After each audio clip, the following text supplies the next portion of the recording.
Thank you guys for joining us on a special edition interview of the Comics Pals. Phil and I actually have the honor of speaking today with, I think it's fair to say, superstar writer of Immortal Hulk and upcoming Guardians of the Galaxy, Al Ewing. Hello. How's it going? Great. Thank you so much for joining us. We really appreciate it. No problem. Anytime. If you guys are fans of ours, which if you're listening to this, well, maybe you're just a fan of Al's, and we're lucky enough to have you guys on board. Thank you for listening. Want to let you guys know where you can find us real fast before we dive into the interview. We're the Comics Pals all over the internet. You can get us out on social media at the Comics Pals. If you want to write to us, you can do so at thecomicspals@gmail.com. And if you're on YouTube right now checking us out, hello.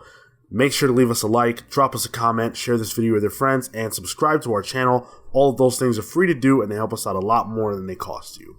Now, at New York Comic Con 2019, we were lucky enough, Phil was lucky enough, to have a chat with Al, and it was a fantastic conversation that generated a lot of comments from you guys, and a lot of people just very interested in Immortal Hulk.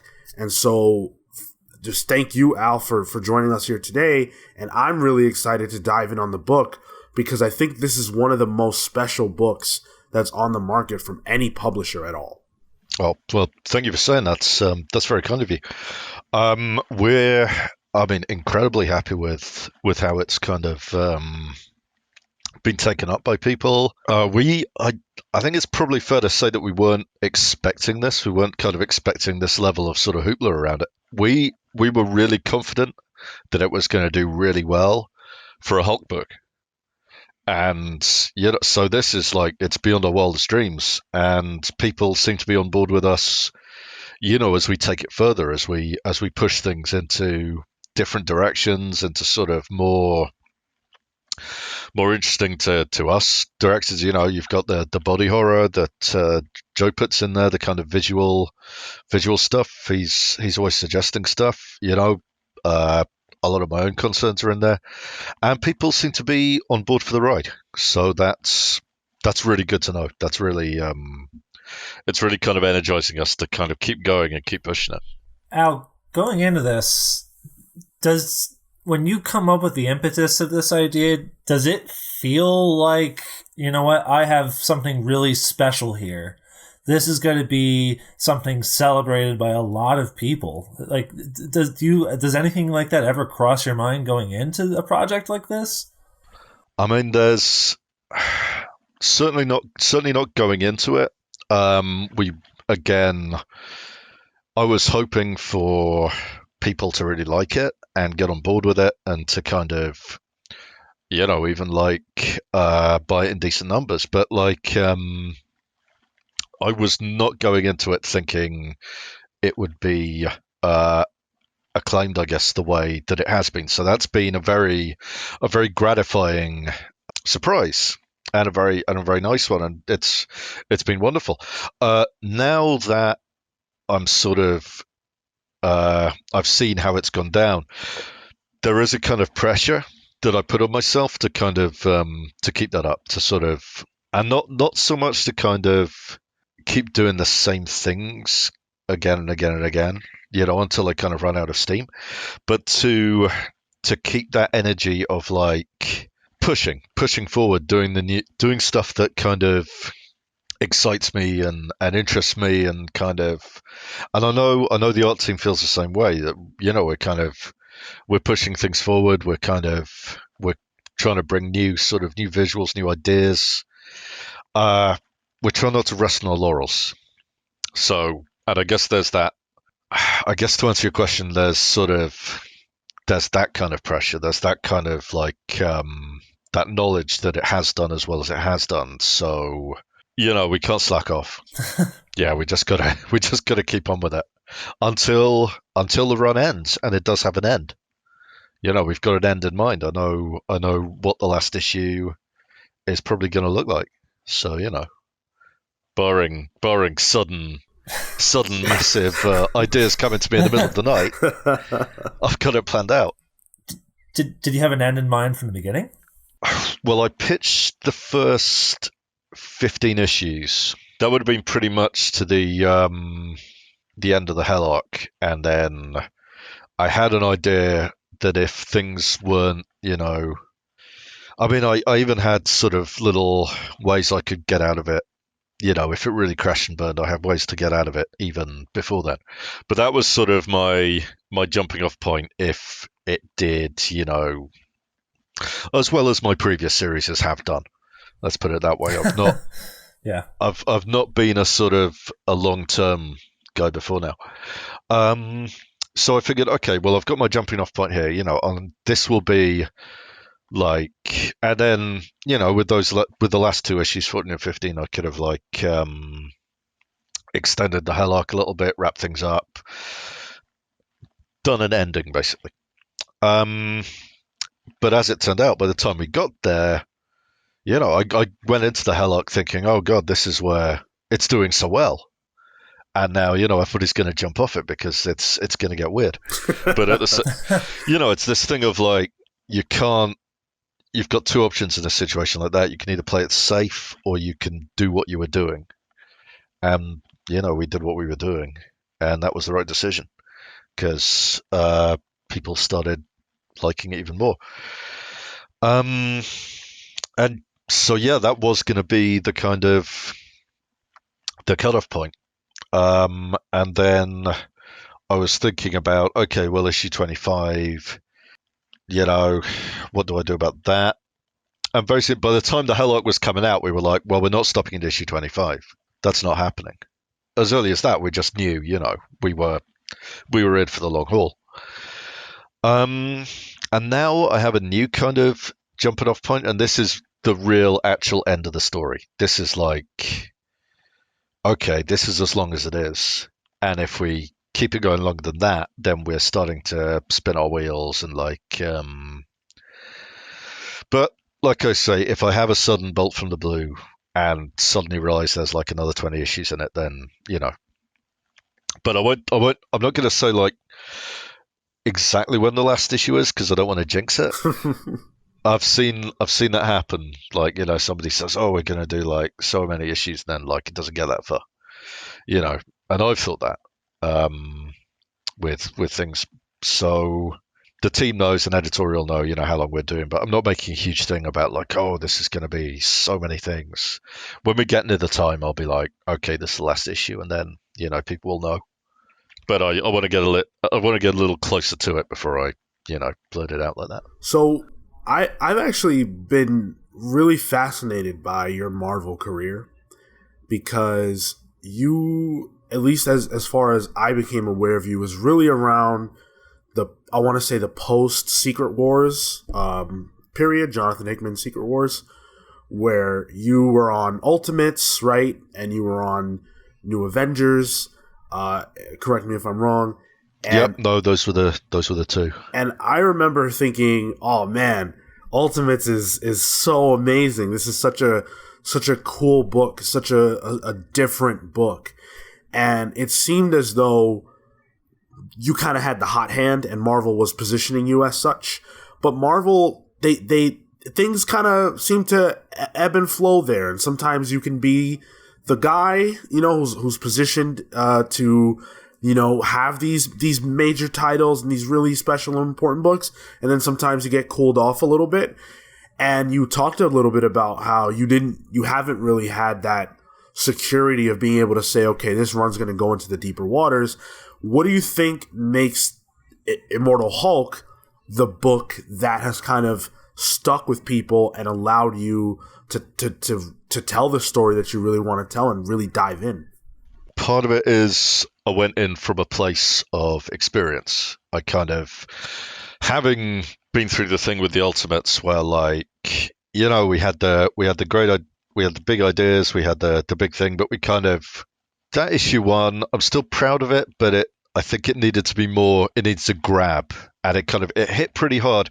It could have hit just a little bit harder maybe. But other things like the tie-ins, at the time I'd accepted the notion that a good thing to do with your book would be tie-in. And I mean, I was starting to pull away from it, but at the time, the kind of big crossovers of the moment, Civil War II, Secret Empire, both of those featured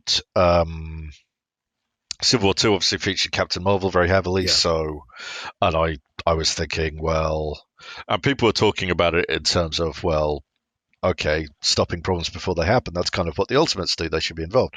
And I was thinking, yeah, that makes sense. But it did get them involved in this kind of lower level stuff. They kind of came off this big cosmic, this is what the universe is made of thing, to a sort of lower level. And I guess if I had it all to do again, maybe I'd sort of not do that so much. And then when I got to Hulk, one of the ways I pitched that was like, we don't do tie-ins. We never have like a banner on the thing. We never have a little sort of, and even when we're in with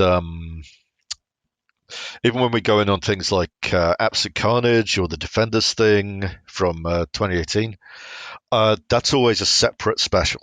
So there was that. There was the no tie-ins thing. So that was that was definitely me going like, let's try this and see if it makes a difference. See what the let's take that completely out of the equation and see, and let's not connect it to the Outer Marvel universe at first. Let's not connect it to its own past at first. If you look at the book now, it's sort of a lot of people are kind of, you were saying before we started recording that you're kind of a new Hulk fan. A lot of people are kind of learning about the Hulk's past sort of through this book. But originally when we started, it was very much you didn't need to know that. You're kind of, so we didn't bring any of the old supporting cast in for like 6 issues. We kind of let it stand on its own. The first issues were all, the first 3 issues were all like issue 1s in a way. Obviously you have issue 1, which is just like lays out the concept in very simple terms, or like the starting concept anyway. Issue 2 is, an introduction to Bruce Banner. Issue 3 is like an introduction to the Hulk, from the public eye through these different things. They're all issues that you can pick up and not worry about the previous issues. They can be your issue 1, any of them. And that was a conscious choice. So much of the first 6 to 12 issues in that book were very, very deliberate choices to kind of minimize the reader thinking, I need to have read something else first. I need to know more before I start with this. I'm sort of, to minimize the reader not feeling welcomed in. And I think that was the big difference. I feel like Ultimate started off with a sort of explanation of like, oh, Secret Wars just happened, and it's like, and all this stuff is popping off, and there's Galactus, right? And it's like immediately we're kind of like, okay, so you need to know about Secret Wars and you need to know about Galactus, and it's like, it was, I'm proud of it, but it was a comic for people who were relatively versed with the universe and with the characters. Immortal Hulk issue 1, you can pick that up never having read a Marvel comic before. I think you can pick that up with just like your basic cultural knowledge of who the Hulk is that you've sort of osmosed just generally from the culture. It's like Dracula. Everybody knows who Dracula is, even if they haven't read the book.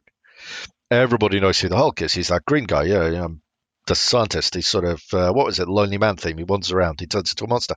Everybody kind of has the very basics in their head, especially if they're walking into a comic shop to like pick up, this new Hulk comic. So that was, starting off, that was it. That was a big kind of, that was a big part of it. And what I'm trying to do now with things like Guardians is sort of take some of those lessons and kind of apply them, work out. With Guardians 1, it's much more connected to like, but at the same time, I'm kind of trying to do that thing of like, okay, how do I grab people? How do I sort of bring them in? How do I make them feel like they don't need to have picked up a Guardians comic before this? But also, we are literally just following, last month, we're literally just following a huge run on Guardians. How do I make those fans feel welcome as well? It's learning the lessons of Immortal Hulk, not duplicating them, but applying them.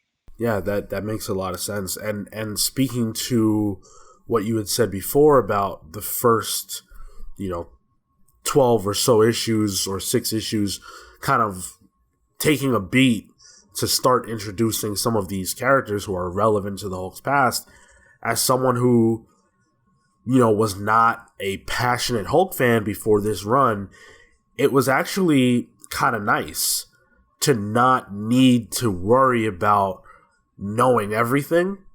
And I think you did something that was really smart, and I want to make sure I say this, is those characters kind of add to the mystique of the book.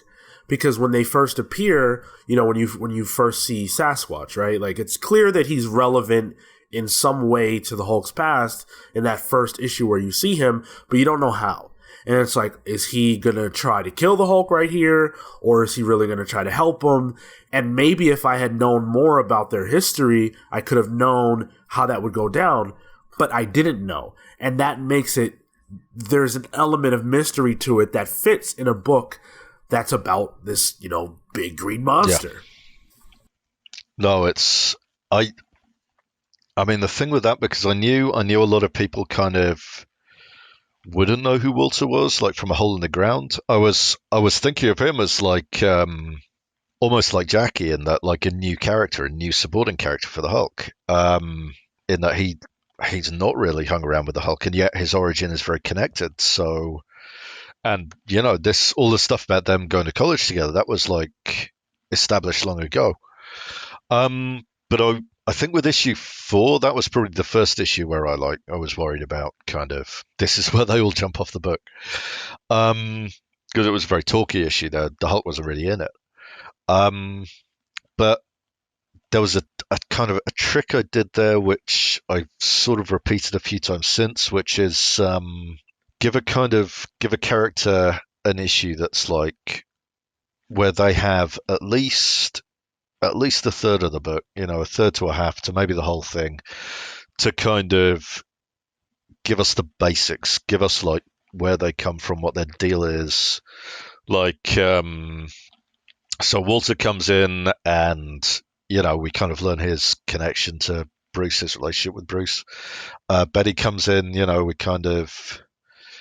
we stay with her for a bit. Samson, Rick, it's all kind of, and there's that thing where it's sort of, I kind of mean to do it, and it's sort of got to a stage where I've got new villains coming in, and now it's like, okay, here is how I get their deal across, and here's what I do about him, and it's trying not to do it in that way of like, well, let me give you, their encyclopedia entry. It's more like, how do I kind of get across the very basic information of like what their deal is in a kind of entertaining and absorbing way, which is, it's basics. It's, Comics 101, but that's always a concern. One thing I remarked to Sean is, and I mean this comparison favorably, is this run kind of reminded me of Grant Morrison's Batman run. Oh, right. Cool. And that it reintroduces and refamiliarizes what's old in the continuity of these characters, in case of Batman and his supporting cast, or the Hulk with his supporting cast, and what is old is new, and that you're reintroducing old ideas in familiar ways, but taking them in completely abstract and new directions. And I think that's what makes it so appealing for both people who might identify as longtime Hulk readers and people who have never actually read the Hulk, because it feels kind of like a character study. Well, I mean, as comparisons go, that's a big compliment. I remember reading that run and just being really, after all especially a DC book, because the whole point of DC for me, and I kind of started reading like American comics. There was some some reprints, but actual imported American comics, which you could find in newsagents. We kind of started getting those, or I started seeing them anyway, in around 1986. So my introduction to the DC universe was like Crisis. That was how, I knew of Superman, I knew of Batman, I knew Wonder Woman, I knew these colorful characters. Actually reading comics about them started with Crisis on Infinite Earths. So my entire conception of the DC universe is a thing that reboots. It's like this. I was sort of in on the ground floor for like this new DC, which was like starting again, and then they kind of, I was there when they sort of did it again with Zero Hour, and it's like, and then they started bringing back all the old guys, and I was like, oh, that's not the Flash, that's some boring old fart. And it's like, so to have Morrison actually say, okay, every Batman comic happened. All of them, even all the ones from the 50s where he's like dealing with a Martian school teacher, or like, the Zebra Batman, all of those happen too. And it's like, and we're going to like, because we have, the crisis excuse, we can very, very slightly tinker with them, but essentially they all happened. We're going to fit them in however we can, but they all happened. And it's like, that just felt revolutionary because it was sort of going against DC's whole kind of, I'm searching for the word, but the style of it, the sort of ethos. Yeah, the whole ethos at the time. The whole kind of like, certain comics of the past, we can't make them fit. We're just going to like shunt them off into their own, separate space.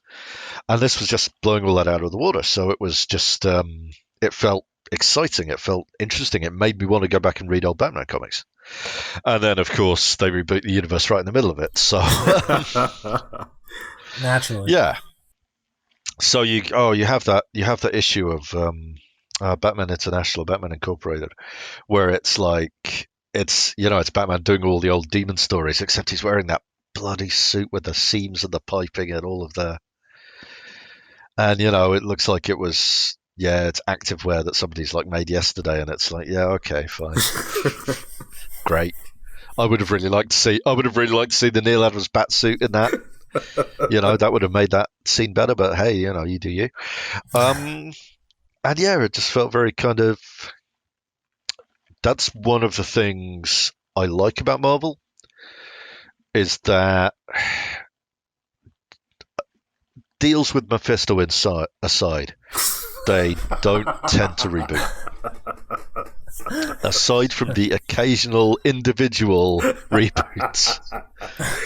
And you'll get stories where they'll go back and say, oh yeah, that actually happened like this, which is kind of necessary in a universe where like time is constantly shifting. But like it was the same in Morrison's Batman. It was like, you'd go back to an old story where, the Martian school teacher appeared, and it'd be, oh yeah, no, he was just on space drugs. But, essentially it happened. It just happened in a way that the modern version can accommodate. Which is just, it's how Marvel handles time. It's how Marvel handles continuity. And I feel like what we're doing with Immortal Hulk now is just taking that basic rule of Marvel that, like, if you go back to, a story from the 60s where the Hulk fights the Metal Master with a cardboard gun and befriends a group of juvenile delinquents, that happened. That, there's nothing about that is not in continuity, aside from, I don't know, the CB radios and whatever was details of the period, mistakes of the period maybe.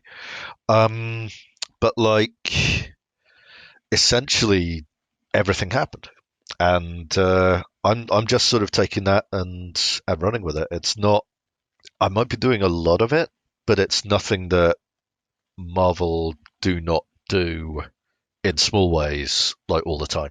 Wait till your successor has Joe Fixit make a deal with the One Below All to retcon your run. I mean, if that's how it goes, that's how it goes. But it's by then I'll be off the book, so it'll be fine. Um, I'll like, I'll be done. No, I feel like one of the best things about the Hulk is that he is so changeable. I said very early on that like the first 6 issues were kind of a big influence on this run, and they were a big influence on like my conception of the Hulk and what the Hulk is. And part of that is just the changeability of it. Like the Hulk is not fixed by the middle '60s. Um, you've got the Fantastic Four. You pretty much know who they all are. The Thing is, I think, the last one to become a stable personality, and then he kind of he solidifies, and then you know who all the Fantastic Four are. You know who Spider-Man is. You know who Captain America is. You've got a real clear understanding of who they are and how they work. The Hulk is still nobody's quite sure how smart he is. Nobody's quite sure, like, does he have a secret identity? Oh, no, he doesn't. Okay, we're changing that. Is he on the run from the government? No, Thunderbolt Ross has forgiven him. No, he hasn't. Okay. He's with Betty. No, he's not. Betty's married to Glenn. Okay, now Betty's back with Bruce again. It's like there's a constant flux there. And that's a good thing. There's a period where the TV show is landing where the Hulk is pretty stable in terms of who he is. But even then, he'll be like bouncing, ping-ponging back and forth from one situation to another.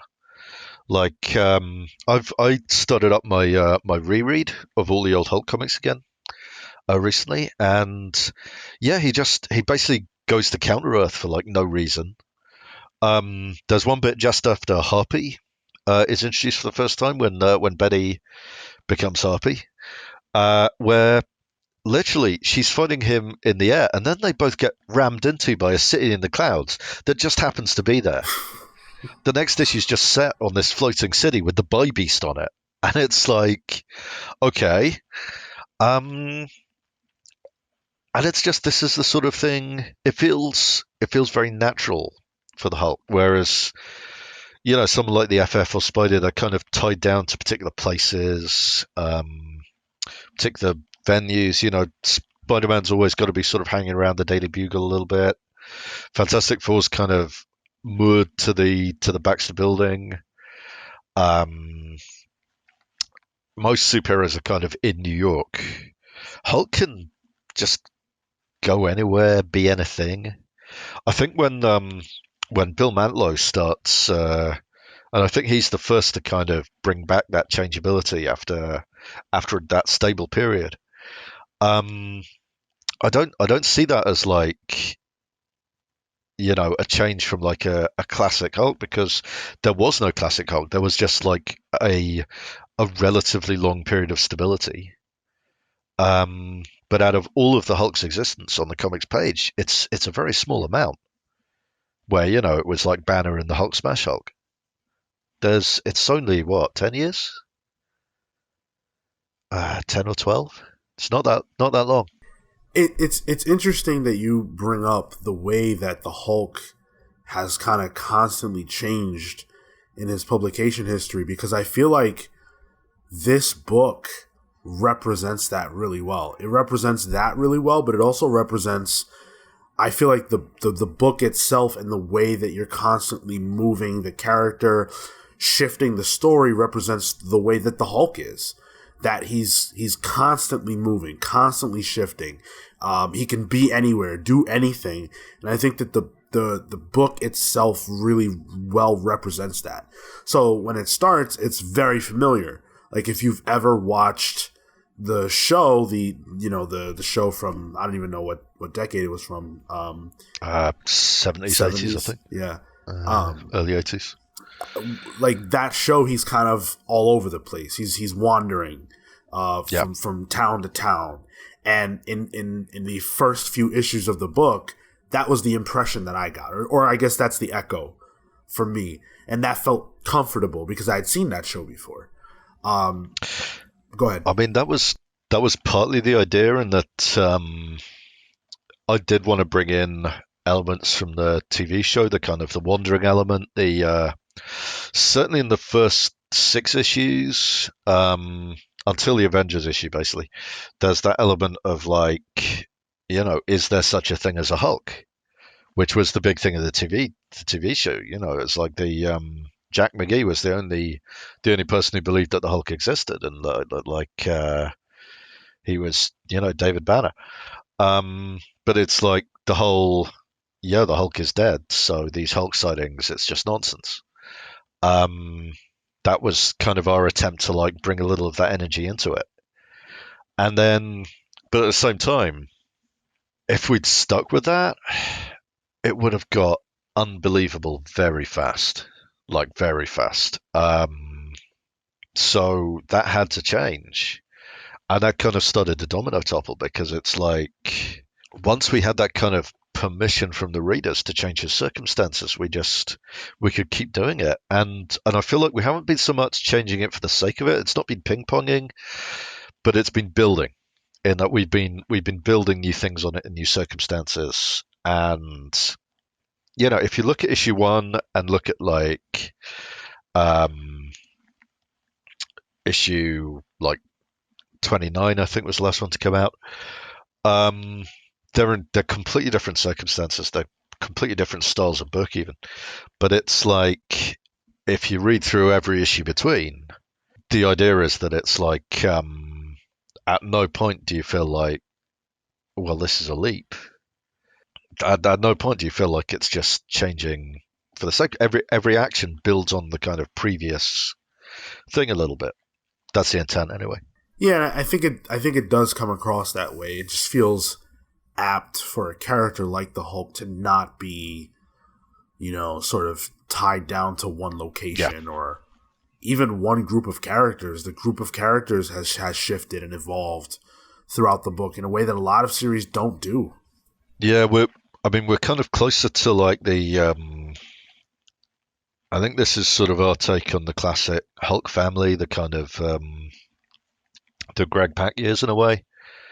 But again, it's like, I feel like the Hulk's always had that kind of permission to be chaotic and changeable in a way that other characters.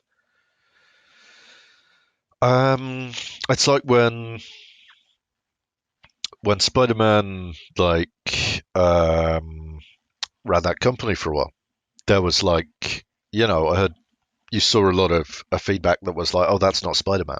It's not really who Spider-Man is. It's like you can't really. There have been versions of the Hulk where he's run a think tank. He's been like the boss of like an organization where Bruce Banner has run the Hulkbusters for a bit, where he's sort of, been in charge of the Pantheon. This like, and it's like, I think to an extent we've been kind of touching on like similar situations to those old ones, but it's like there's. I don't want to get into spoiler territory, but there's something we've got coming up that is going to be completely new, I think. So I won't say any more than that. That's exciting. But yeah. But in terms of the kind of I don't think there's any situation you could put Bruce Banner and the Hulk in.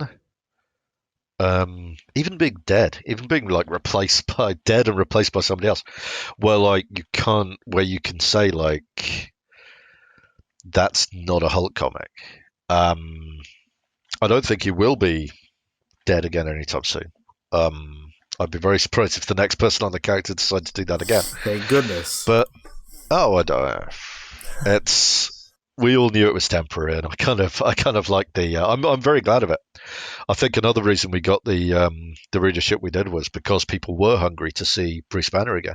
So we had a very good opportunity. I think if we'd just been following a Hulk series with Banner in it, with the new Hulk #1 with Banner in it, I don't think enough people would have sort of come in and been curious. So from that point of view, it was nice to like let the Hulk lay fallow for a little bit. And also it's interesting seeing what another character does with that power set and those concerns and that kind of like, the whole thing of like, okay, how is Amadeus a different Hulk? Can he be a different Hulk? Or will that eventually, will like the semiotics of the character eventually like overtake him until he finds himself, basically falling into all the old traps? It's like that's an interesting story. That was interesting to me. I enjoyed watching Greg kind of play that one out. At the same time, I can appreciate people wanting to see Bruce back again, and I'm glad they did, because they picked up our book, and where maybe they wouldn't have before. Maybe they'd have not missed him as much. You've reread all of the Hulk. You've talked about all the fundamentals of this character being a drifter and how malleable he is. You've referenced a couple runs. Is there a run on the character that is either your favorite or was particularly formative in inspiring your run? I mean, the Peter David one is the classic run in terms of like, certainly in terms of my generation, and also in terms of like doing something big with the Hulk. But that kind of started with Al Milgrom. So it's like Peter David was kind of taking a ball and running with it and going to like all kinds of great places with it. And the whole thing of merging the Hulks into one, of like identifying the Hulks as having dissociative identity disorder. It was, and so he did all that. But before you had Milgrom, who was very. There was a strangeness to that run that I really appreciated when I went back and reread it. It was very kind of, it was coming out of, and then before that, it was Byrne, who, yeah, that was more of a kind of classic take, I think. But again, first thing he does is like having brought the classic Hulk back to Earth, is like change everything. And this is John Byrne. He's not known for like not adhering to the classic setup, and yet immediately he kind of turns everything on its head. And if you go and read like interviews with him and sort of things that he said, all this was going to be in service of coming around to bringing back a more classic Hulk. But in the short term, no, he just upended everything. So it was like it was almost like the curse of the Hulk, kind of, getting changing his intentions. Bill Mantlo, I mentioned, that is a big influence on the current run. There's a sort of creeping horror to that run and a creeping strangeness that I think people definitely should. You can now get all the old Bill Mantlo issues in trade paperback. I think you can get his whole run, and you can get it on digital as well. So it's pretty easy if you've got the right device. So I would recommend that. I'd recommend doing that. That's a very there's that one issue. I think it's during the bit where the Hulk's sort of mindless at the crossroads, but it gets very deep into the whole Brian Banner thing. It's where Brian Banner's really fleshed out as the character he has become. This sort of, the cause of all Bruce's issues, the kind of, and there's a lot of very, very strong, very subtle kind of character work that goes in there. There's a kind of Bruce, the whole family situation is like very I don't think before that it had really been fleshed out at all. It had really been examined. What made Bruce Banner the way he was. So I think that's huge. And then before that, I think really in terms of big influences, you're just talking about like the weirder issues, the kind of more bizarre, like Harpy. Betty becoming Harpy is just the kind of, there was a lot of this sort of mad genius in Marvel in the 70s where people were just taking, things that in a later decade might have ended up on the psychoanalyst couch and just like throwing them onto the page and just letting them sit there. So, everything's this kind of suppurating miasma of like all the weird issues of everyone who's working on it, which is great. And I've tried to bring some of that myself to the Hulk, but it's it's. I think Mantlo is probably the big one, the kind of the linchpin, where things really start, where we really go from like the more classic Hulk, who's still very changeable but has a sort of true north that he returns to the Hulk we know, which is much more malleable, much more. You very rarely see the kind of Hulk smash Hulk anymore, and I think that's where that started.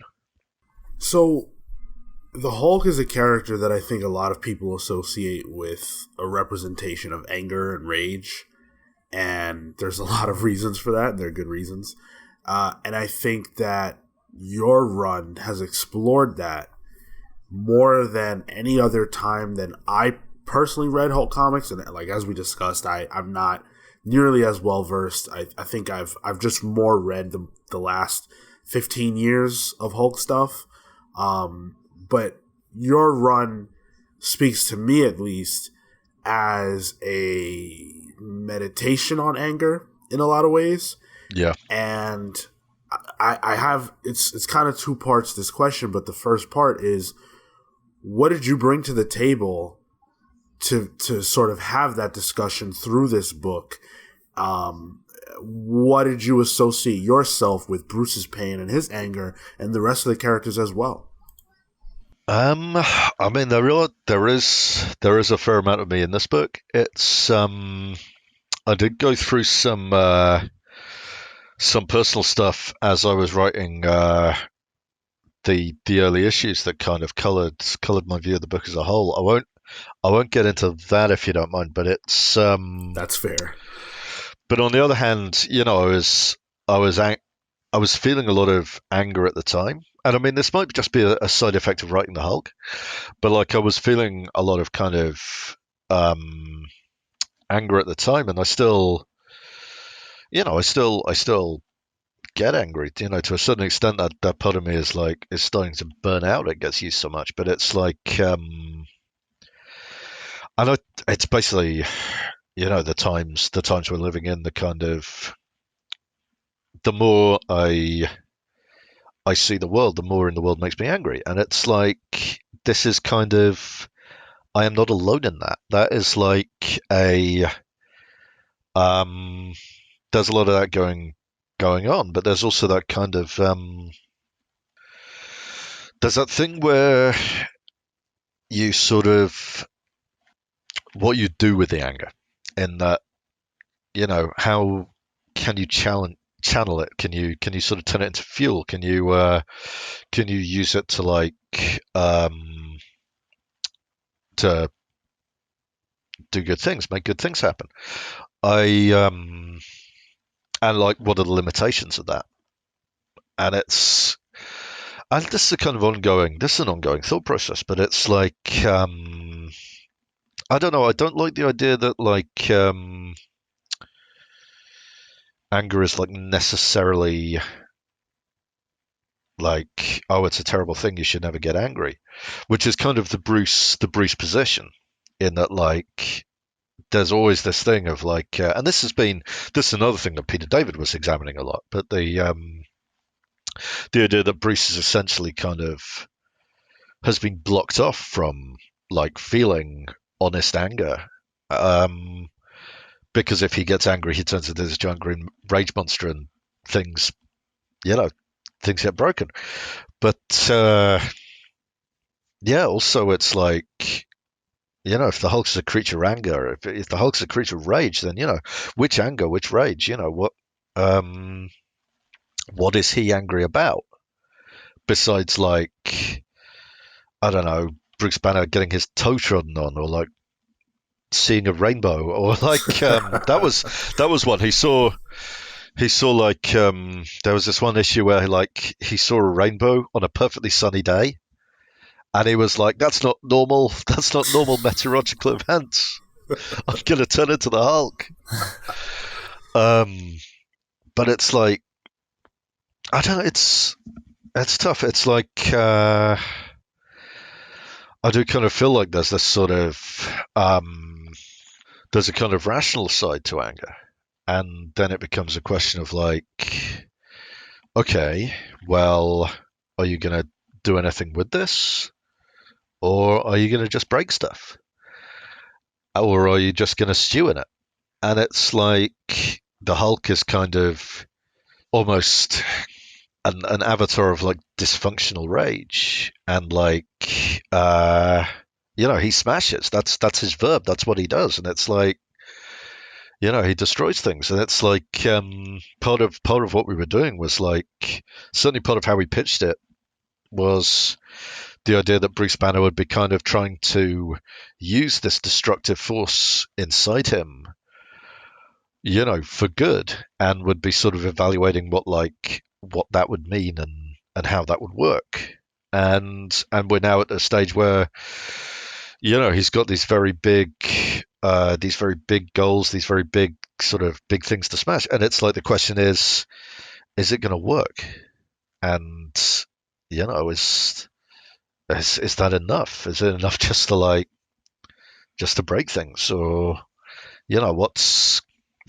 I guess we'll find out, but it's, I don't think dropping, I don't know how much dropping like a green rage monster on stuff helps things without other things happening.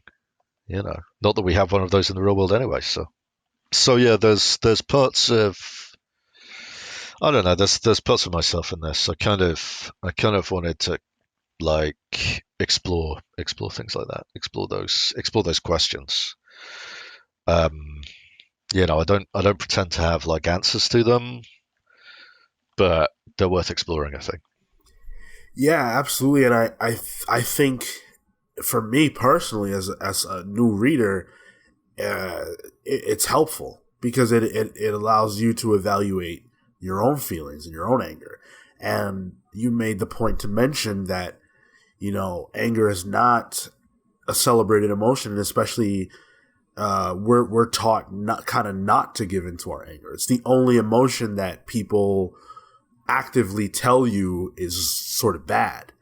And to have there be a book where it's like, this character does not, he can't really avoid his anger, and his anger produces this monstrous creature, I think is it can be a tool in a lot of ways for you to reflect on your own self.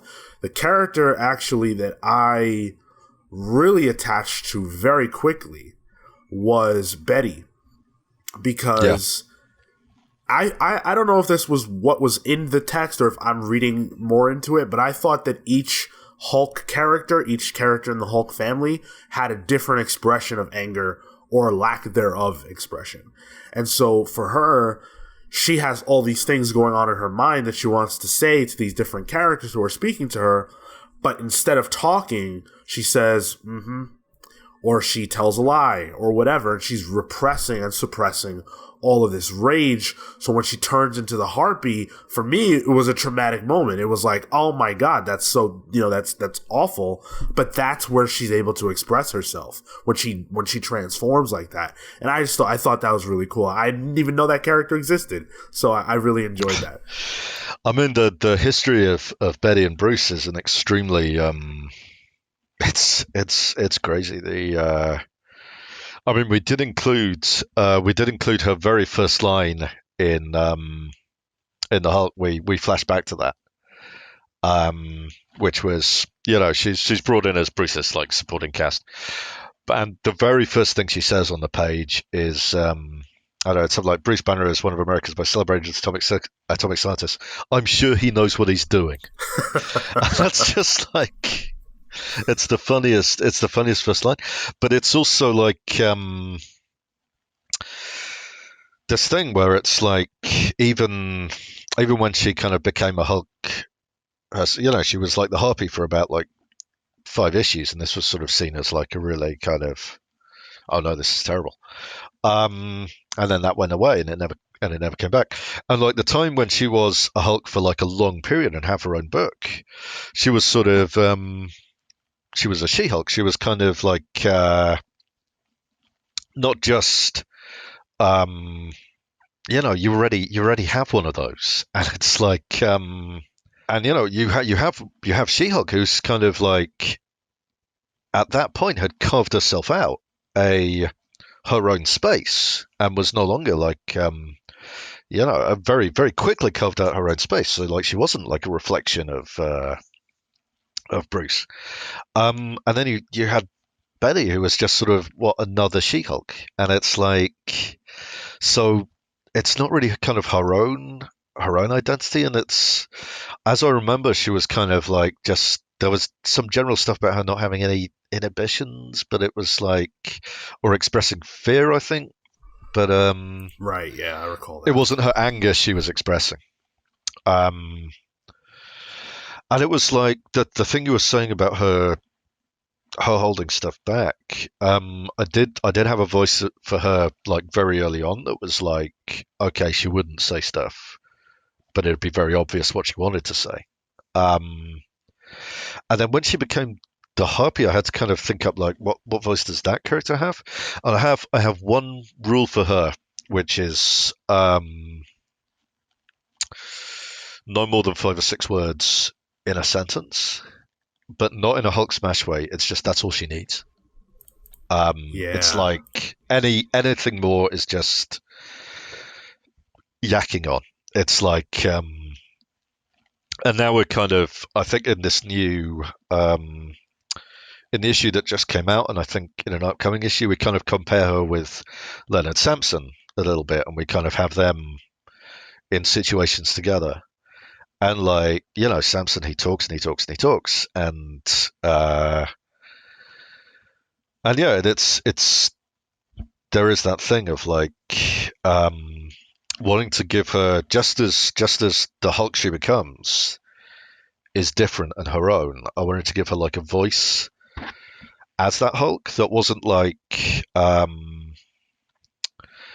just like her own voice, but a bit gruffer, not just like Hulk speak, not just like, putting on the kind of Jimmy Cagney, but yeah, I wanted Harpy to kind of have her own voice and her own sort of to be her own anger, basically, to have a different kind of thing going on. And then I guess I'd wrestle with Samson. It's much more a sort of, he's very different because he's Doc Samson all the time, but there's that kind of, there's no anger there. He's just sort of having this kind of existential depression, really. But like, I'm starting to get into like, I'm starting to get into stuff that might start leading to Spoiler Town. So I'll cut it off there. Fair enough. No, I think that this book stands out in a lot of ways because there appears to be a lack of sort of fear on your part to take risks and to trust that the reader can handle the intensity of the emotions that these characters do have. Because even in the way that Betty was reserved, I still felt her anger, and I still felt that she was going through this deep process the same way that Bruce has been going through this process. And, for the whole, I don't know how many issues prior to Betty's appearance, we've been seeing Bruce wrestle with a lot of really dark stuff. And not a lot of books are willing to challenge their readers in that way. So I appreciate that a lot. I mean, I don't like not challenging the reader. I kind of feel like that's not a good thing to do. It's I kind of I run into this thing where there's a lot of sort of misreadings of things, and like, because I try and I don't like sort of laying it out so I don't like laying it out so kind of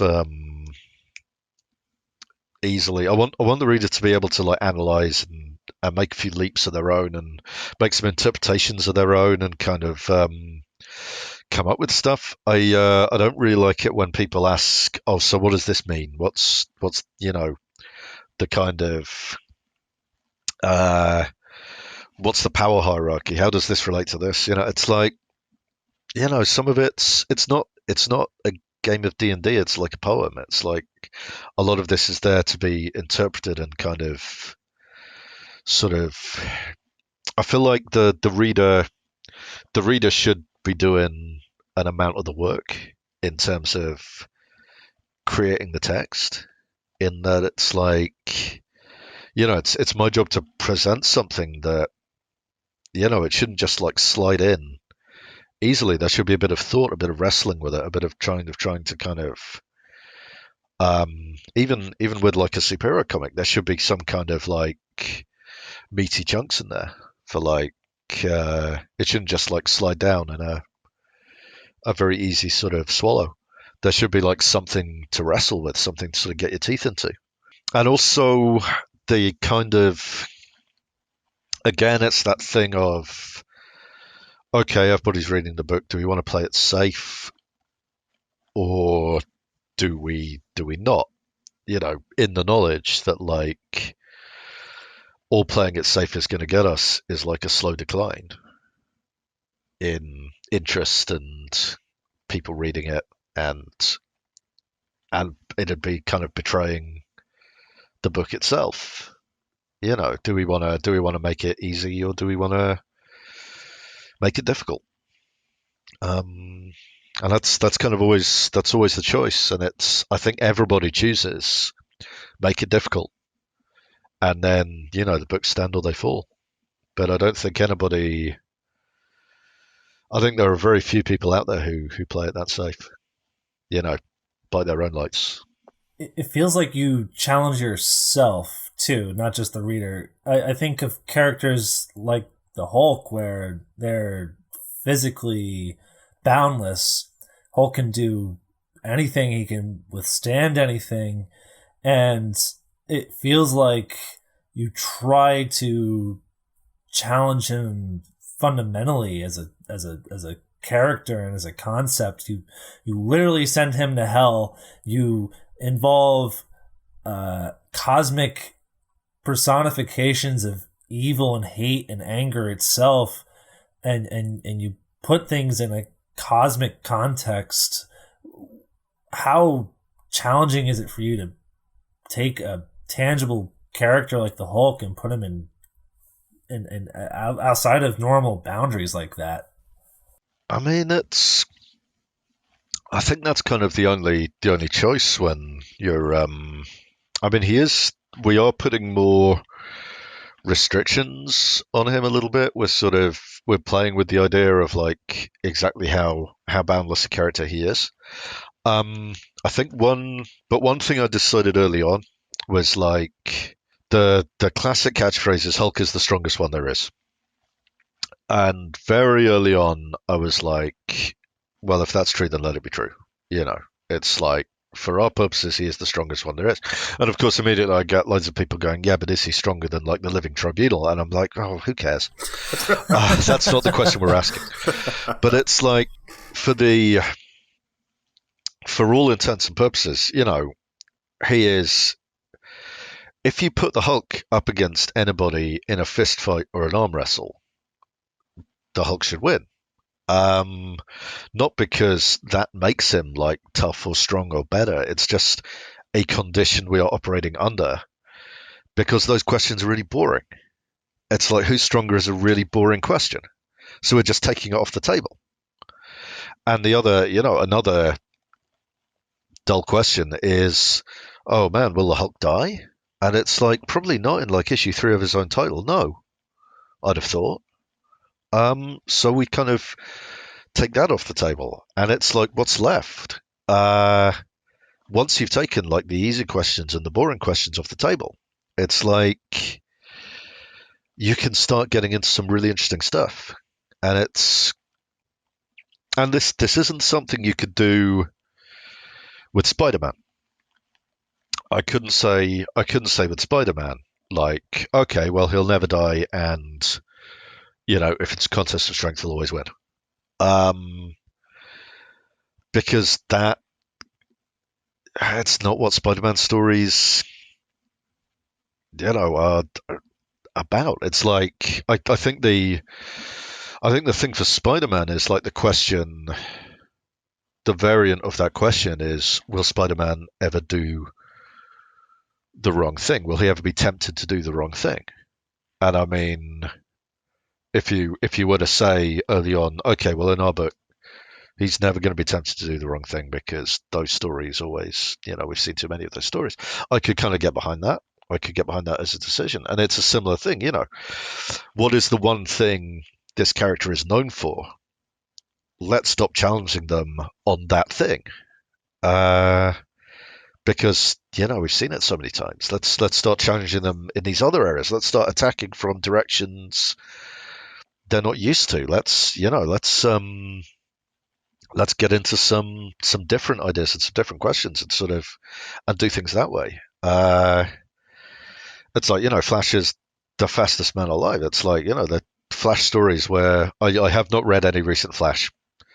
So in case there was just like a 200 issue story where he had to outrun somebody, I'm sorry, but like, can the Flash outrun somebody? Is not like, even Flash versus Superman. It's like, okay, whose book is it?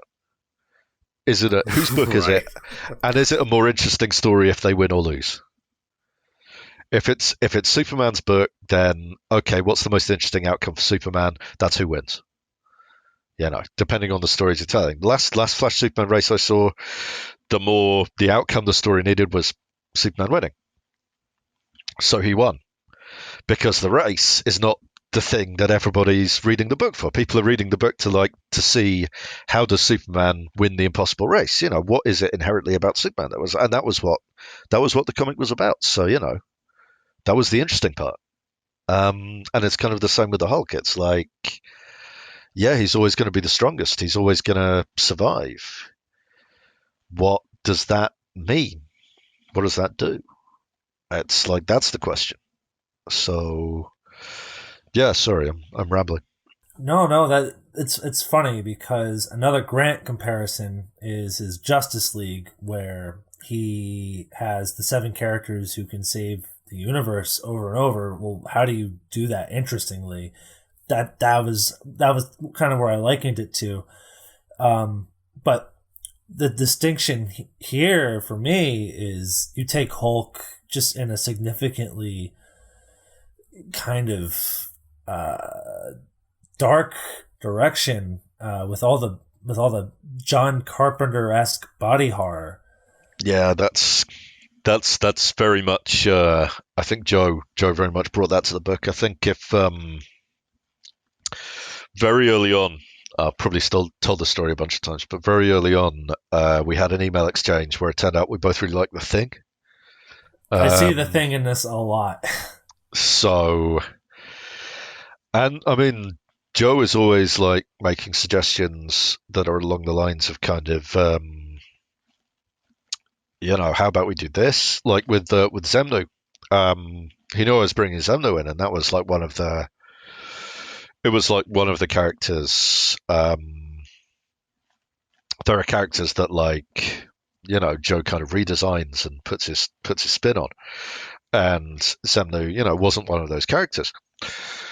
Except then we got a thing, like a little doodle through of like, we're just like, yeah, I think this is how he eats. He doesn't have a mouth. I think this is probably how he eats. And it's, oh my God, that's going to be in issue 32. Oh my God. That was, and it was just a little doodle. And it's like, at some point, something I'd love to do with Joe is get him to do some pages just in his roughs, because he's got these really amazing roughs that are like, they're almost impressionist, and like, but they convey everything. So it's like, I'll be interested in doing a couple of pages like that at some point. And obviously that lightened this workload considerably. But yeah, no, I do want people to see like people who haven't picked up the director's cuts to see what his roughs look like, and I do think they could. I don't know how yet, but I think they could become part of a story. How's your collaboration been? Like, it sounds like you guys are working in tandem very elegantly. I mean, we're in sync at this point. I don't think I don't think there's any point where I'm like there were a couple of points early on where we had like there were some minor corrections here and there, but like no, these days I'm just like yeah, that looks amazing, and like I'll point out a particular bit of it that looks especially good, and that's kind of the feedback. Um, and then we kind of keep an eye on like his how much, because he's very fast. He's very good and he's very fast, and he's like just an uh, incredible artist. But like obviously he's a human being, and we're putting these out at a very strong pace. So we're sort of keep an eye on like, and we plan for like the guest artists, and that way they can be special guests and not filling in. So like I think in 31 we've got because issue 33 is coming up, and that is with the legacy numbering. That is Hulk 750. Oh wow! So that's gonna be quite a big one, and we want Joe to draw as much of it as possible. So we've brought in a guest to kind of, and the nature, you'll see how it works when issues 31 and 32 come out, but the nature of the story means that a guest artist would be very appropriate for like pieces of it, and then we can, put Joe on like an exercised issue 33, and he can do like a lot of that, and it all works out. And this is the kind of the mathematics of guest artists. It's how they go from being the one thing very early on in the pitch, and I've done this twice since with Valkyrie and with Guardians, is we very deliberately made issue 3 the guest artist issue, because at the time a big problem was you'd have your opening trade, and it'd be like issues 4 and 5 or issues 5 and 6 would be like buy a guest artist, and everybody would go, oh, they've got to fill in, and sales would drop off. So, which is unfair to the artist coming on board, and it's not cool. And there's various ways around it. You can sort of get like 2 massive artists and have them like alternate. But the way we wanted to solve the problem is like bring in guest artists and like make it special, make these special things that people like were excited by. So issue 3 was kind of the Rashomon issue with all of these different artists for that reason. And then issue 3 of Valkyrie was, again, we brought in a whole bunch of artists and did a kind of not the same gimmick, but using different artists like for different worlds. And that was fun. It was also all double page spreads, which was like, it was a little bit of a hat on a hat, but it was I'm happy with how it came out, but it was very much the artist issue. And then Guardians 3, issue 3, we've got, and I no spoilers at all, but we've got 3 guest artists on, telling like 3 kind of interconnected stories. It's really hard to describe without spoiling it, but it's like each focusing on a different Guardian.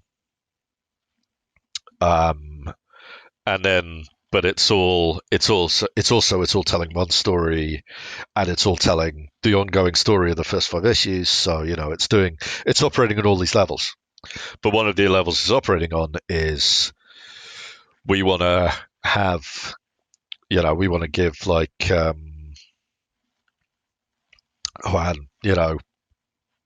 a little leeway, a little wiggle room, we also want to make that an event. So it's like we want to have our cake and eat it.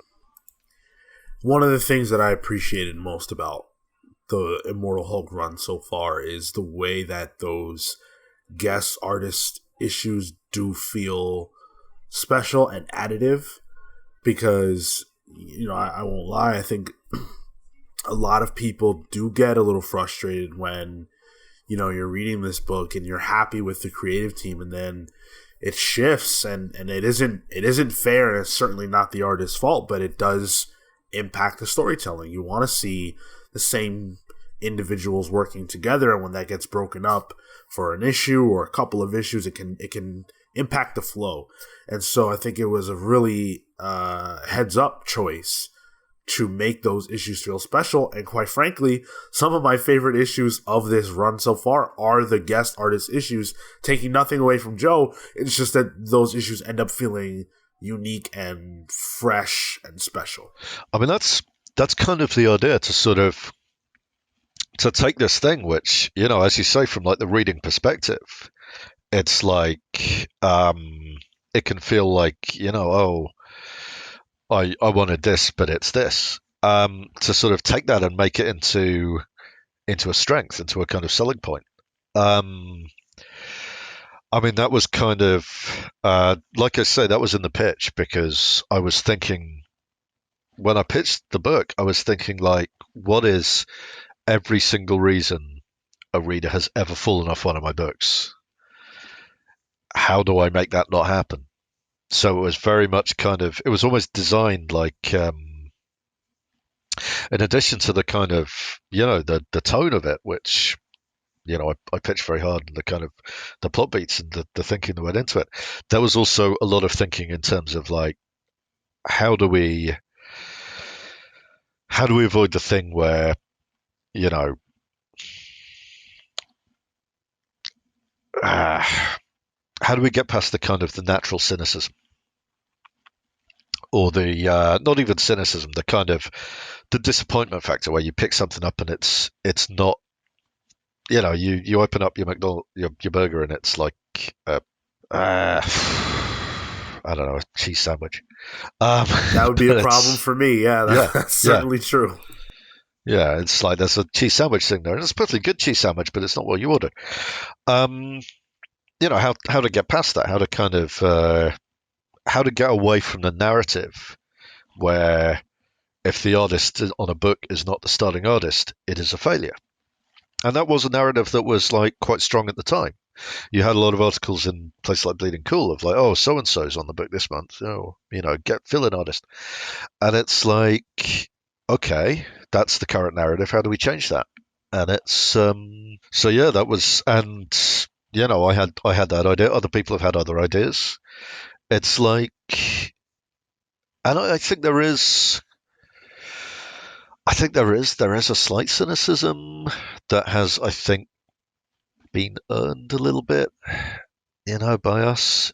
And yeah, so it's kind of, because I know there are a lot of people who are, like, going into the run thinking, oh, this will be over in 12 issues. And, like, which is why we had number 2 was also number 1, and number 3 was also number 1. So if you were thinking, like, oh, I'm not going to bother with this, it'll be gone, you know, like every other book I've ever been on, let's face it. So if they were a little late to the party, if a reader was a little bit late to the party, they'd get a number 1, or the experience of a number 1. And, like, yeah, that was the kind of, so that was the thinking there. It's all about, like, you know, so if people do think, oh, I don't know about this, I think I'm going to pass on it for now, that's not like forever. And since then, you know, obviously the trades have been very popular. I think one reason it started selling as well as it did when it did was because it was sort of easy for people. We had all those second printings and stuff, and it was also easy for people who picked up the trades to get to the end of the trade and then carry on in singles. So they were, like, moving from the trade to the singles, and then, you know, new readers month by month. but yeah, these are all factors. These are all kind of things to think about. But it's like, um, because like people aren't, the people who were saying, "Oh, it'll all be over in like 12," they weren't wrong to feel that way. They were going on prior experience. It's like, but you don't want to be all like, okay, well, fine, don't come in then. You don't want to be like that. Uh, so yeah, there was a lot of thinking about like the mechanics of getting readers in, of welcoming readers in. No, you're that's perfect, and it actually spurs a thought in me, and I really don't know how much of this you can even address, but the fact that you put so much thought into how to retain readership and kind of how to welcome people in at different points in the series, not necessarily just issue one, but down the road even. Is that something that other creative teams, other writers are thinking about and coming up with strategies to deal with? Or is it kind of like a lot of people just approach it like, all right, I'm just going to do my best, tell the story, and whatever happens, happens? Because what you're talking about is not an abnormal problem in comics. This is actually a very prevalent problem in comics. And I think a lot of really great series don't get out of the blocks. And you spoke about your experiences, and it seems like you learned a lot from them. Do you think that other creators are also learning those lessons and applying them? I mean, I can't speak for every other creators. I know there are definitely some who do think very, very strongly about this, much stronger than I did when I started out. I guess I'd give the example of Kieran is somebody who Kieran Gill is someone who thinks very strongly about these kind of mechanics and these sorts of things. He did a podcast called Decompressed, where he went really into like questions like that. But yeah, and he's far from being alone. There's a lot of people who put a lot of thought into what the number one looks like. What the especially on the indie side, where there's less of like a house style. And I mean, on that subject, I mean, some of the things we do, they're experiments, and we still don't really know, if without like control groups, we still don't really know if they're like, if they're working. Like things like we have those quotes at the front, which give the book a very distinctive vibe, a very distinctive tone and presence. That was almost an accident. I knew I wanted to do one in issue one, and then uh, Tom and Alana, who were the editorial team at the time, were like, okay, do we want to have a quote at the start of issue two as well? And I was like, yeah, definitely. Thinking, yeah, great, it'll be at the bottom of the recap page, it'll be nice. There was no recap page. It was just like, no, yeah, we're doing that again.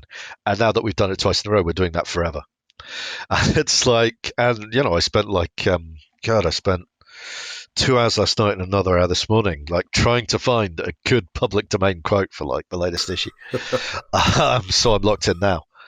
But the thing is, I don't know, because what I was thinking at the time with issue one was like, right, no recap page on issue one, because a recap page on issue one is a giant red flag that says you need to have read something else beforehand. And it's like, I don't think it.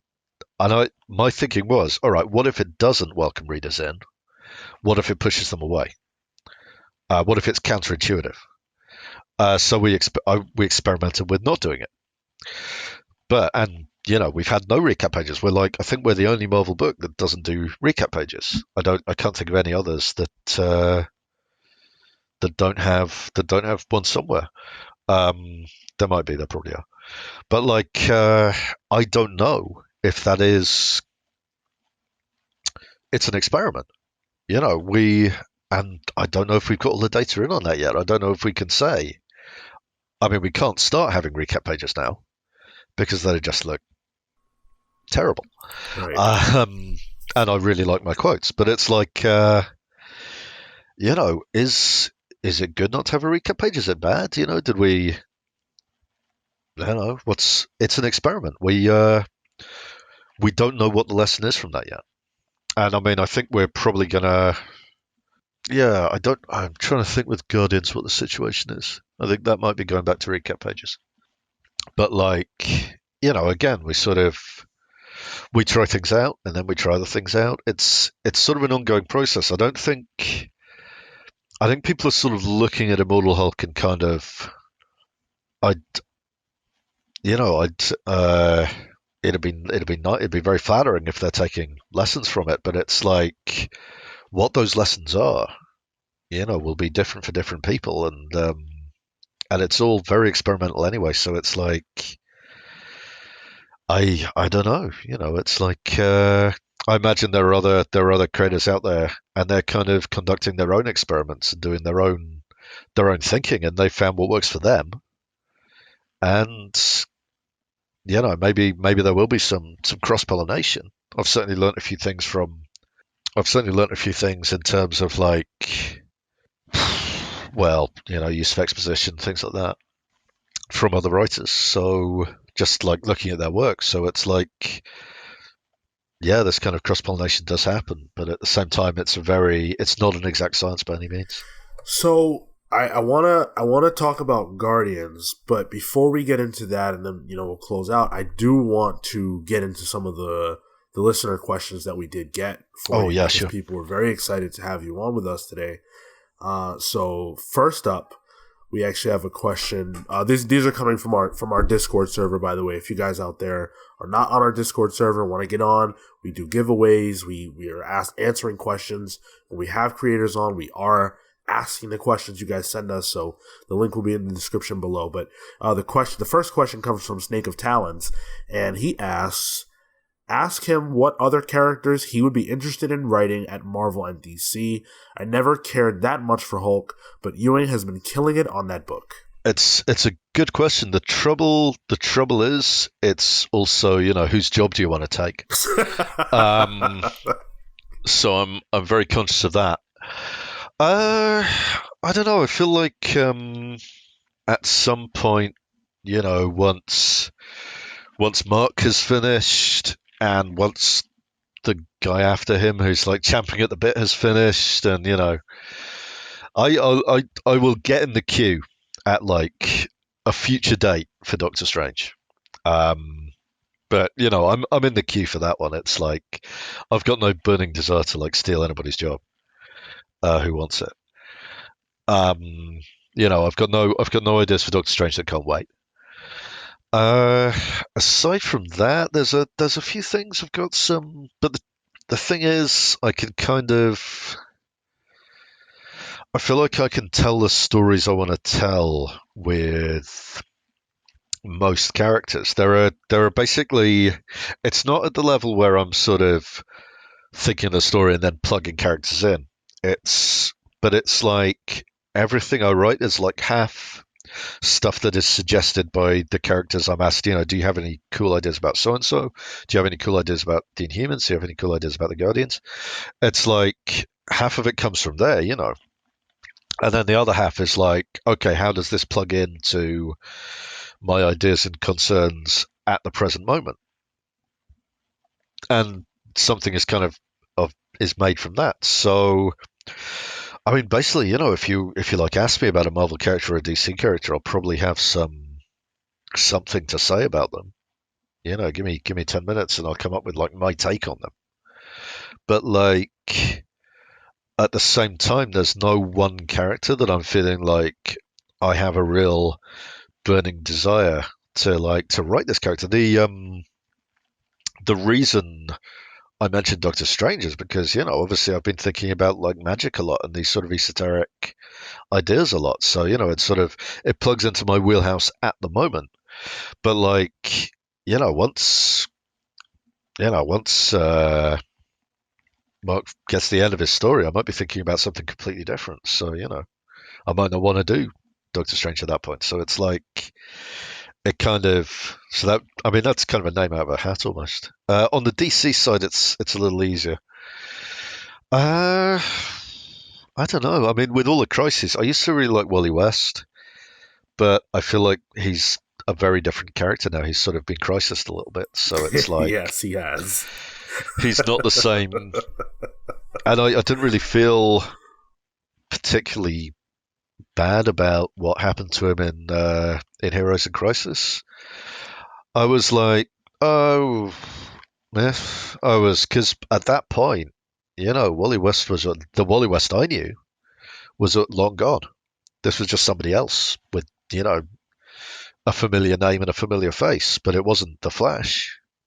It was just a character called Wally West for the new generation, not for me anymore. So I was fine with like, yeah, fine, whatever. That's an interesting story.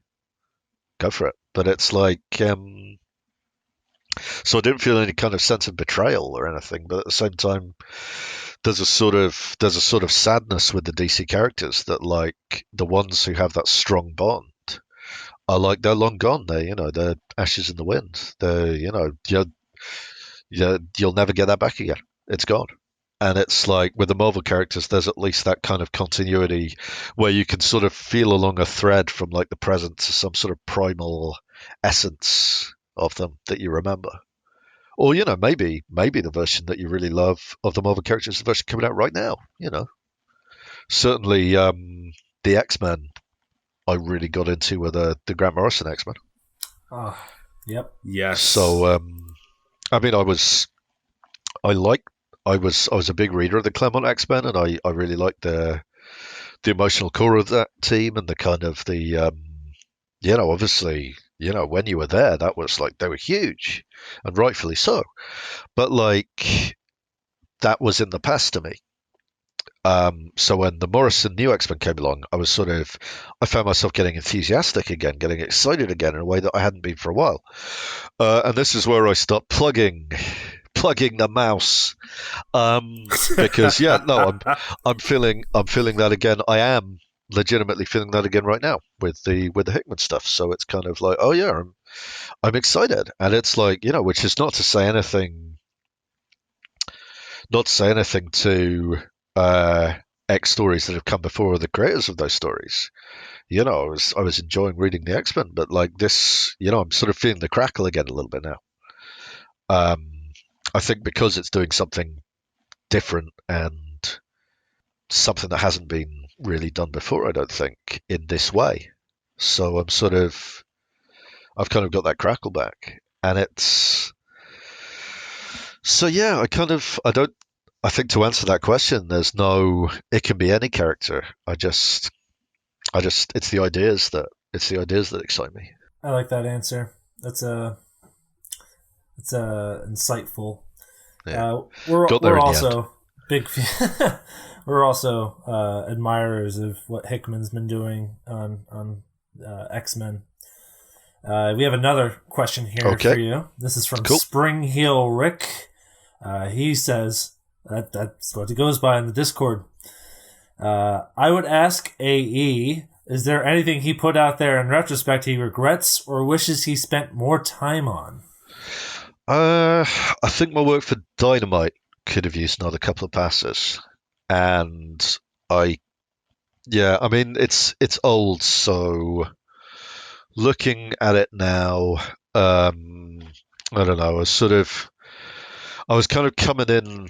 This was Jennifer Blood. I was coming into that kind of doing a slightly insulting Garth Ennis impression. I mean, it's going to be somebody out there's like favorite comic, and I don't want to make that person feel like a jerk. I think if I were to go back to that again and give it a polish, give it another pass, with the extra years, I think it would be a better comic, and I think I would not touch the Ninjets at all. I think I should have argued a little harder about that one. I don't think there's any saving that. There's a nice joke about butts in the last issue, and that's literally the only part of that I feel any sort of kind of. That's literally the only part of that I feel warmly about. So sorry if you're a huge fan of that particular book. I think I would do something very different with it today. In terms of the Marvel stuff, there's been a couple of things that I heard were coming to an end, and I had to scramble a little bit to fit everything in. Um, Generally, in those cases, it's I don't have any. There's nothing I could have done aside from develop my precognitive powers. But certainly, it taught me not to assume that I had uh, as much time as I thought I did. So now, when I'm pitching stuff, I think of it in very modular terms. Even having done this book that everybody likes, I still think, okay, how do I get out of this after 6 issues? How do I get out of this after 12 issues? If that's how long it is, how does it end? So it's got a well-paced ending. Because I think there's been a couple of occasions where people have felt that the endings to things have been a lot has gone into a small space in a way that, maybe people didn't feel was for them. I'm a big fan of cramming things into tiny spaces, but it's like, as a reading experience goes, it's like, it's not for everybody. I do know that. So the last comment that I wanted to read actually came from the YouTube interview that you did with us at New York Comic Con. There were many, many comments, but I really just want to focus in on one last one. And this one comes from A. Martin. And he said, Al Ewing is a brilliant fit with the Hulk. When I finish reading an issue, I can't wait to find out what happens in the next one. Once the new one drops, I read it right away. I never thought I'd be like this with a comic book again. Takes me right back to being a kid. So not a question, but I just thought that was a nice sort of comment. I mean, that's a really nice thing to hear. I don't tend to look at the comments on YouTube. So, obviously I didn't see that. I missed that, but it's that is really nice to hear. And thanks for bringing that one to my attention. I do feel very grateful to everybody who's sort of taken a chance on the Hulk and kind of got into it. I do feel like very glad that people are, because it's not, like you say, it's a little bit challenging in places. It's not the most. It's sort of welcoming in some ways, but in other ways not so much. So I am very gratified that so many people are reading it and sticking with it and kind of getting into the trades and coming to it from these various places. So thank you very much, I guess, is my answer to that. I think a lot of us are grateful that you and Joe are producing such a fabulous book, too, honestly. Oh, thank you very much. But we can switch gears a little bit here. You are working on a brand new book, the first issue of which is coming out a week from now. Yeah. Yep, a week today. When we spoke in New York, you had told me that you were an admirer of one of my favorite books of all time, Abnett and Lanning's Guardians of the Galaxy, and Nova. Nova, I'm a big fan of that. That really kind of that really informs my my kind of perspective on Nova. It's like, yeah, the version of Nova I write is very much the version of Nova I was reading about in that book, but with all of the additional crap he has been through heaped on him. So it's like, but it's very much coming from that place. I've gone on record a few times as saying that I kind of see Nova as somebody who can no longer like exist on Earth. Really, I think this is something that happens. It's Nova and it's Star-Lord who are like the two big characters, but there's a couple of other characters from Earth who've sort of gone to space and not really come back. They did that with the Civil War kind of retrospective when he visits. He's like a fish out of water. that's where I got that from. This thing where he's just not able to fit in this on this tiny planet with its tiny problems, and it's like yeah, basically. And there's a few people who said that was sort of that's a bit like the Hal Jordan thing at the moment in Green Lantern, but it's like I think Nova did it first. Um, so it's like I don't feel like I'm getting it from there. But as I mean, that's definitely my thing with Nova. And with the Guardians generally, I am trying to, I think maybe veer into, and this is kind of continuing down a path that is, from Donnie before me and Jerry before him. But I'm really thinking in terms of the big like space politics of it all, the question of like, space is Marvel space is this place with all of these giant galactic empires, kind of with their internal issues, and they're pushing against each other. And like we just saw an Incoming, which has now come out, so I can talk about this. That the Kree and the Skrull have formed an alliance. I was expecting people to flip out about that, and a lot of people did, but it was like, yeah, that's two enormous galactic powers like joining together after like years of Cold War. It's the equivalent of like, America and Russia saying, yeah, we've teamed up now. Yeah. It's like we're one superpower now. So yeah, have fun, the rest of you.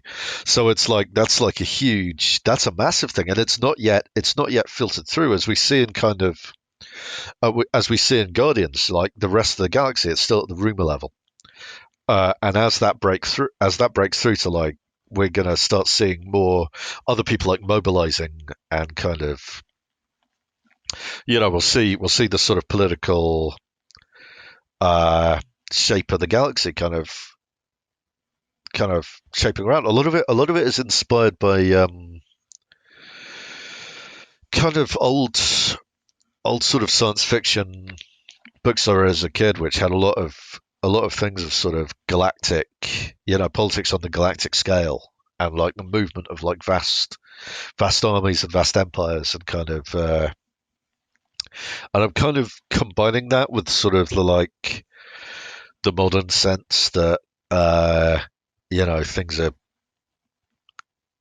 things are sort of going somewhere and we don't really know where yet, and we're kind of there's definitely a sense that I personally didn't have in like say 2010. No, I say that, but like maybe it's just got worse. But like there's definitely a sense that like we're starting to see the tectonic plates of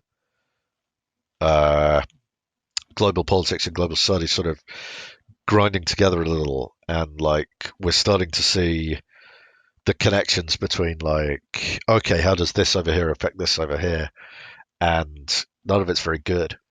And I kind of see certainly Nova, but to an extent other Guardians, as people are like looking at something on the horizon. And Nova especially, we dealt with this in the Guardians Annual, where I did like a Nova solo story where he was basically predicting a major catastrophe for galactic society coming down the pipe from like various, and he gets back to that in Guardians 1. He sort of there's a panel in that's just him explaining where all the different galactic factions are right now. And and none of it is good. But like the point of Guardians is that I don't want it to just be on its own. I don't want space to be this random encounter table where like you roll a dice and it's the Badoon. It's like I want the adventures the Guardians have and the things the other super teams are doing to have knock-on effects, and like so it's possible to map what I've got planned for the future. It's possible to see it coming, and it's possible to kind of to map it out. So I guess I've been. This is a bad analogy because I've not watched years and years, and I've not seen Game of Thrones, but it's a little like Game of Thrones meets years and years in space. Yeah. From what I understand of those two things, with the Guardians in the middle of it, and on the personal level, I'm describing this like this macro political level of it, but it's also a personal story about family. In that the Guardians is a found family, and a lot of the stories kind of spin out of the tensions and the the different kind of the things that they want and the things that they kind of and now we're getting into spoiler territory, but the it's a sort of mix of the macro scale and this more intimate emotional scale, and kind of I want to try and address both, and also it's like a kind of it's full of action as well. It's like Mission Impossible. Throw some of that in there as well. It's got that pace. I'm really proud of it. I'm really happy with how the first issue goes from like this kind of just ramps up and up and up and up until by the end your palms are going to be clammy and you're going to be sort of shaking a little bit. So that's a promise. That's a heck of a promise. It's a heck of a promise. I think I feel like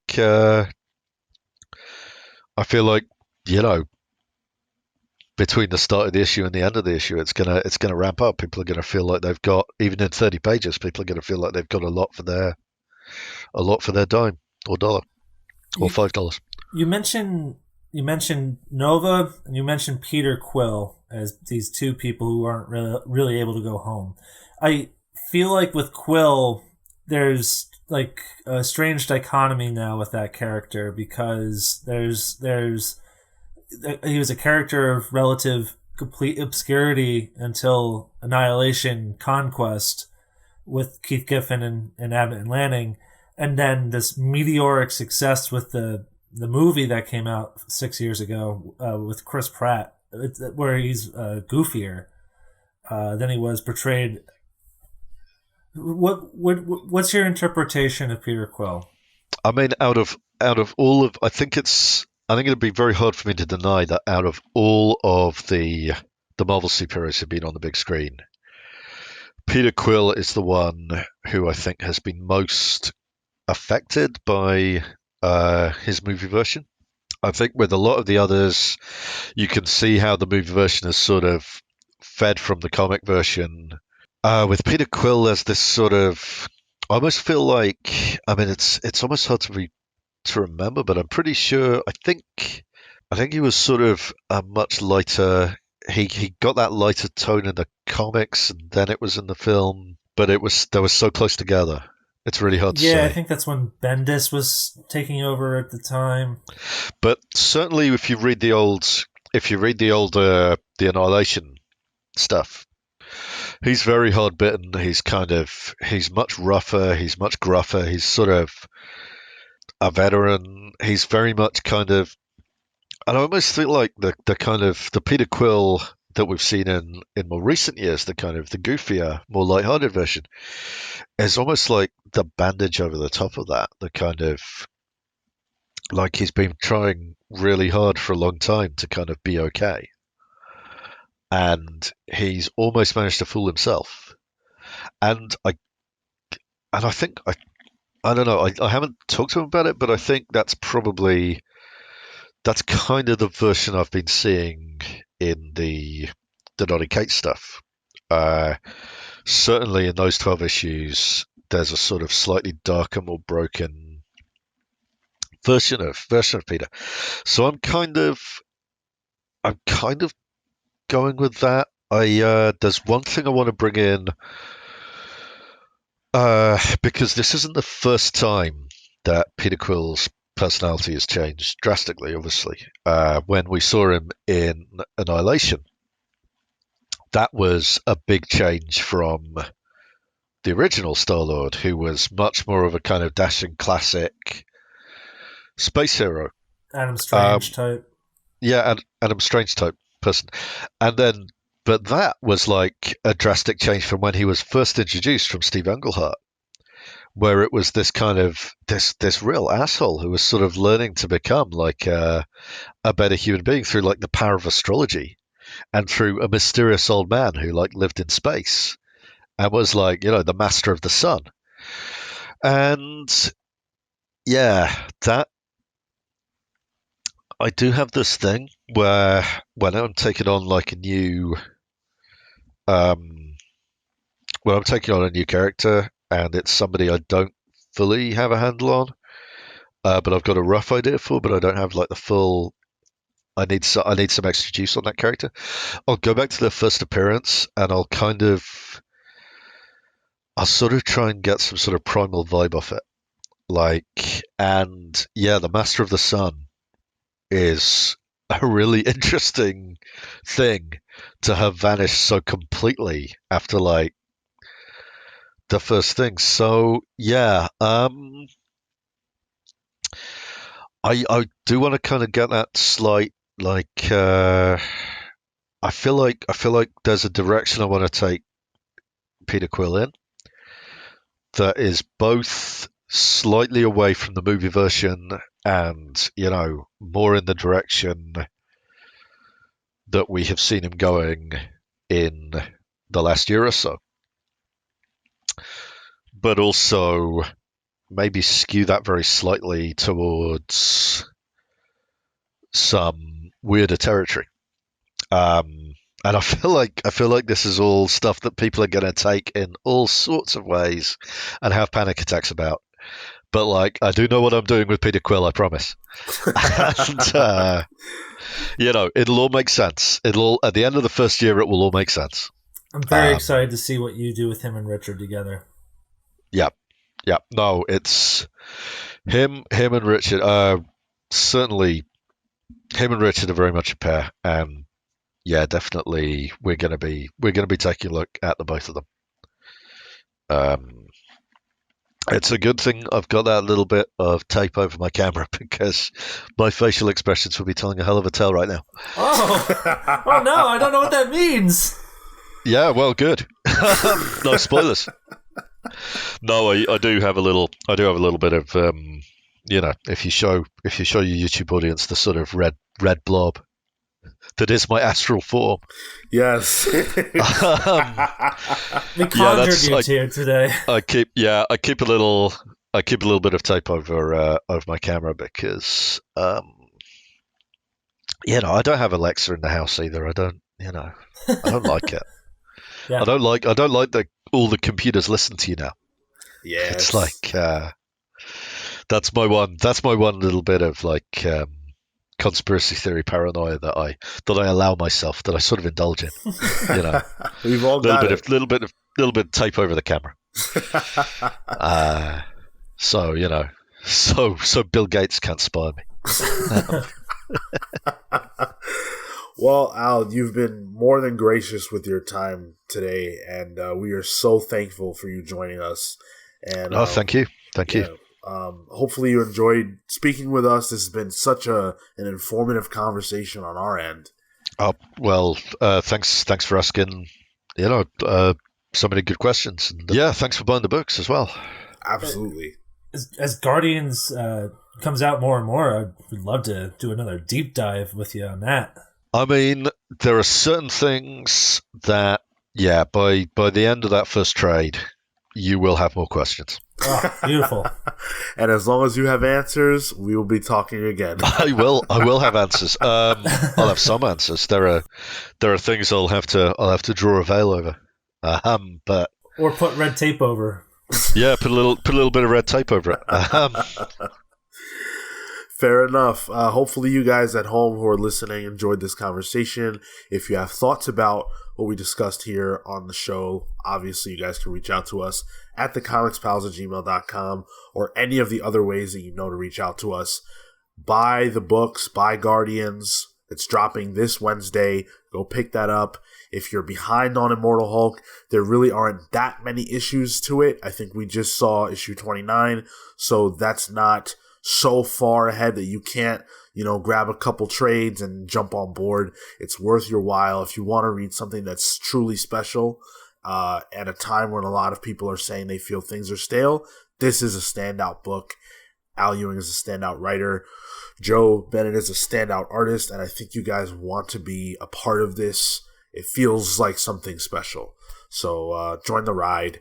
Al, is there anything you want to plug? Any way you want people to get with you on social media or anything like that before we close out? I want people to avoid getting with me on social media. I hate people getting with me on social media. No, I have started up my Tumblr again. Okay. Which is, if you like Hulk, I'm just checking the address. When you like Hulk, if you like Hulk, it's a read-through I've been doing, like, from the start. Kind of exploring, like, looking at things. It's called a work blog for the Immortal Hulk, and it's basically me kind of looking at individual panels and scenes and sequences that have sort of jumped out at me in the context of writing Immortal Hulk. And the address is Al Ewing, all one word, .tumblr.com. And that'll take you to a thing called, it's called What is Happening? ? Arg, which is what Bruce Banner yelled the first time he turned into the Hulk. So, you can see that.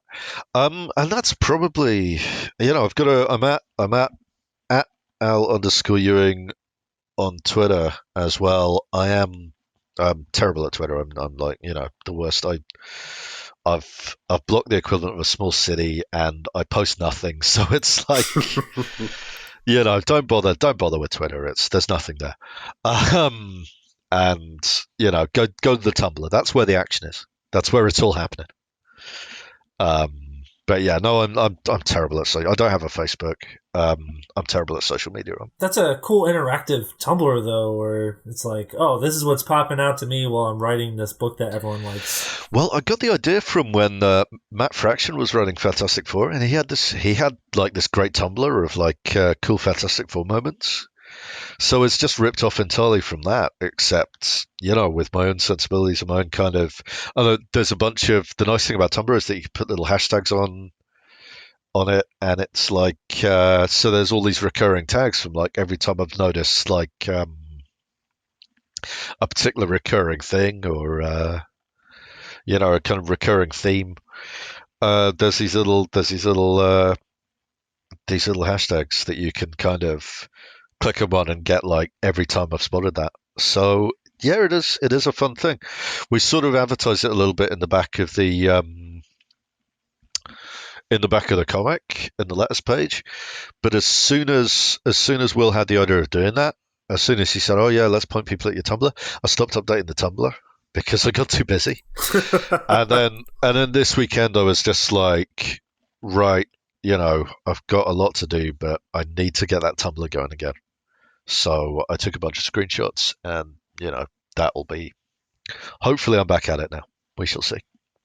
But there's a lot there. All right, so check out the Tumblr, check out the books. Thank you again so much, Al. We've been the Comics Pals, and we'll see you guys next time. So with that, we're the Comics Pals signing off. Take care, guys. Take care.